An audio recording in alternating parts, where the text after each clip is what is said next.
श्री स्वामी समर्थ. नमस्कार, मी नंदिनी माझ्या यूट्यूब चॅनलवर तुमचं खूप मनापासून स्वागत करत आहे.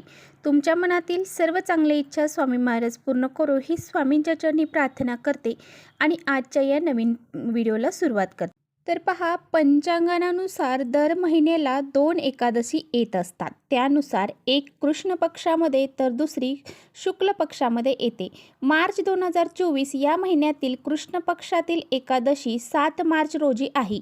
ही एकादशी भागवत एकादशी म्हणून ओळखली जाईल. पंचांगानुसार माघ महिन्यातील कृष्ण पक्षातील एकादशी तिथी 6 आणि 7 मार्च रोजी येते. या दिवशी भगवान विष्णूंची विधीपूर्वक पूजा केली जाते. मान्यतेनुसार या एकादशीचं व्रत केल्यास व्यक्तीच्या सर्व मनोकामना ह्या पूर्ण होतात. यंदा मार्च महिन्यात 6 आणि 7 2024 रोजी एकादशी साजरी केली जाईल. तर पहा, 6 मार्च रोजी सकाळी 6:30 सुरू होणार आहे ही एकादशी. तर 7 मार्च रोजी पहाटे 4:13 समाप्त होणार आहे. त्यानुसार 6 मार्च रोजीच्या एकादशीचे व्रत गृहस्थ जीवन जगणारे ठेवू शकतील. तर तपस्वी आणि मोक्ष प्राप्त करू इच्छिणारे भक्त ते आहेत तर ते 7 मार्च रोजी एकादशीचे व्रत करू शकतात. तर बघा, या एकादशीच्या दिवशी आपल्याला भगवान श्री हरी विष्णूंची पूजा, त्याचबरोबर माता लक्ष्मीची देखील पूजा अर्चा करायची आहे.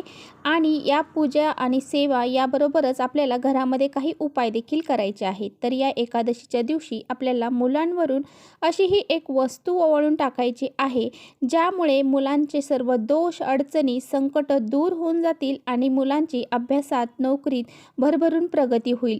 मुलं जर एखादा व्यवसाय करत असतील, नोकरी करत असतील तर त्यामध्ये सुद्धा त्यांना यश प्राप्त होईल. असा हा अत्यंत प्रभावशाली उपाय आजच्या व्हिडिओमध्ये मी तुमच्याशी शेअर करणार आहे. त्यामुळे व्हिडिओ कुठे स्किप न करता शेवटपर्यंत नक्की बघा, जेणेकरून तुमच्यापर्यंत योग्य ती माहिती पोहोचेल. आपल्या चॅनलवर जर नवीन असाल तर चॅनलला सबस्क्राईब करा.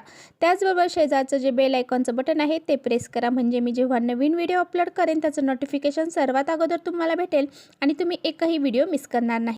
त्याचबरोबर कमेंट्समध्ये ओम नमो भगवते वासुदेवाय नमः हे मंत्र लिहायला विसरू नका. तर बघा, ही एकादशी जी आहे तर ती गुरुवारी दिनांक 7 मार्च या दिवशी असणार आहे. तर या एकादशीला भागवत एकादशी असं म्हटलं जातं.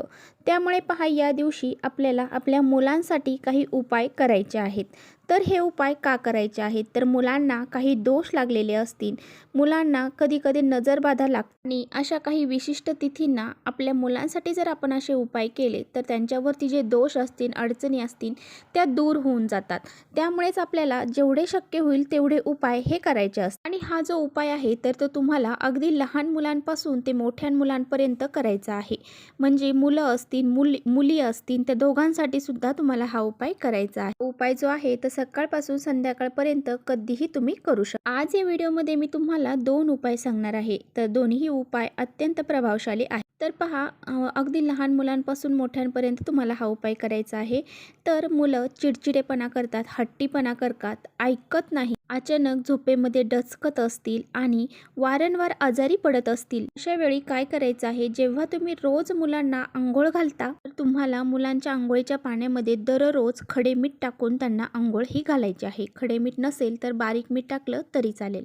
बघा, तुम्ही जेव्हा मुलांना दररोज मीठ टाकून आंघोळ घालणार आहात तेव्हा तुम्ही मुलांच्या केसांवरून हे पाणी घालू नका, कारण मुलांच्या केसावर जर मिठाचं पाणी तुम्ही ओतलं तर ते केस तुमचे मुलांचे खराब होऊ शकतात.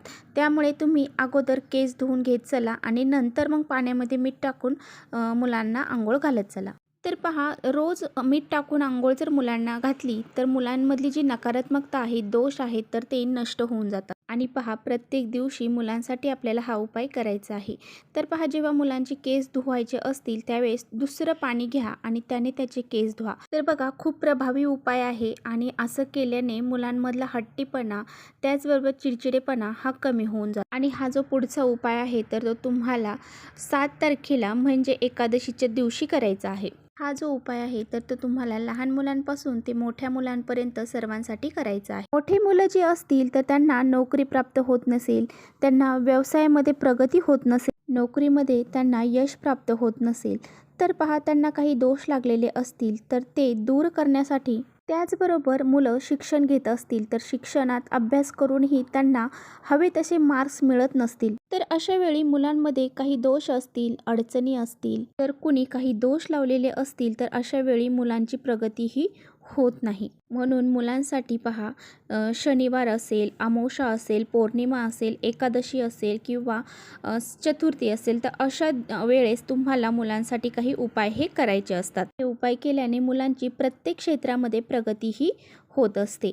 हा उपाय तुम्हाला सकाळपासून संध्याकाळपर्यंत कधीही तुम्हाला जसा वेळ भेटेल त्यावेळेस तुम्ही करायचा आहे. उपाय करण्यासाठी तुम्हाला 7 लाल मिरच्या देठाच्या लागणार आहेत आणि जर लाल मिरच्या नसतील तर तुम्ही हिरव्या मिरच्या घ्या.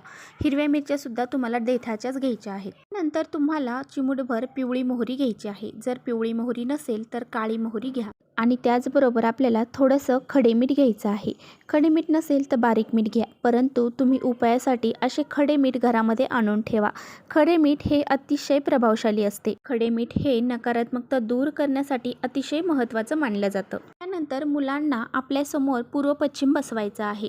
दक्षिणेकडे तोंड होणार नाही या दृष्टीने मुलांना बसवायचं आहे. नंतर ह्या ज्या वस्तू आपण घेतलेल्या आहेत तर त्या वस्तू आपल्याला मुलांवरून 7 वेळा उतरवून घ्यायच्या आहेत. उतरवत असताना डोक्यापासून ते पायापर्यंत आपल्याला त्या उतरवायच्या आहेत. आणि यानंतर उतरवल्यानंतर ह्या वस्तू ज्या आहेत तर त्या तुम्हाला घराच्या बाहेर तुमचा जो डस्टबिन आहे त्या डस्टबिनमध्ये टाकायच्या आहेत. डस्टबिन जर तुम्ही घराच्या बाहेर ठेवलेला नसेल तर तुम्हाला दक्षिण दिशेला घराच्या फेकायच्या आहेत. जर दक्षिण दिशेला काही घर वगैरे असेल तर तुमचा जो डस्टबिन आहे त्यामध्येच तुम्ही टाकून देऊ शकता. तर पहा, आपल्या घरामध्ये 2 मुलं असतील तर दोन्ही मुलांसाठी तुम्ही एकच ज्या वस्तू आहेत तर त्या घेऊ शकता आणि दोघांवरून ह्या उतरवून नंतर तुम्ही त्या तुमच्या घराच्या बाहेर जाऊन डस्टबिनमध्ये टाकून देऊ शकता. डस्टबिनमध्ये टाकल्यानंतर तुम्ही परत मागे वळून पाहायचं नाही, कारण जर आपण परत मागे वळून पाहिलं तर ती नकारात्मकता परत आपल्याबरोबर आपल्या घरामध्ये येत असते. घरामध्ये प्रवेश करण्या अगोदर हातपाय धुवायचे आणि त्यानंतरच घरात प्रवेश करायचा. देवघरामध्ये जायचं, दिवा लावायचा आणि देवाचा नमस्कार करायचा. हा उपाय केल्यामुळे पहा, मुलांवर कोणतेही दोष लागलेले असू द्या ते दूर होऊन जातात आणि मुलांचा जो हट्टीपणा आहे, चिडचिडेपणा आहे तो दूर होऊन जातो आणि मुलांची प्रत्येक क्षेत्रामध्ये प्रगती होते. खूप प्रभावी उपाय आहे आणि हा उपाय जर तुम्ही केला तर तुमच्या मुलांच्या जीवनामध्ये जे बी अडचणी आहेत, संकट आहेत ते दूर होऊन जातील आणि त्यांची अभ्यासामध्ये, नोकरीमध्ये, व्यवसायामध्ये खूप सारी प्रगती होईल. तर चला, इथेच करते व्हिडिओचा एंड. व्हिडिओ आवडला असेल तर नक्की लाईक करा. चॅनलवर नवीन असाल तर चॅनलला सबस्क्राईब करा. परत भेटूया अशा छानशा व्हिडिओसोबत. तोपर्यंत श्री स्वामी समर्थ.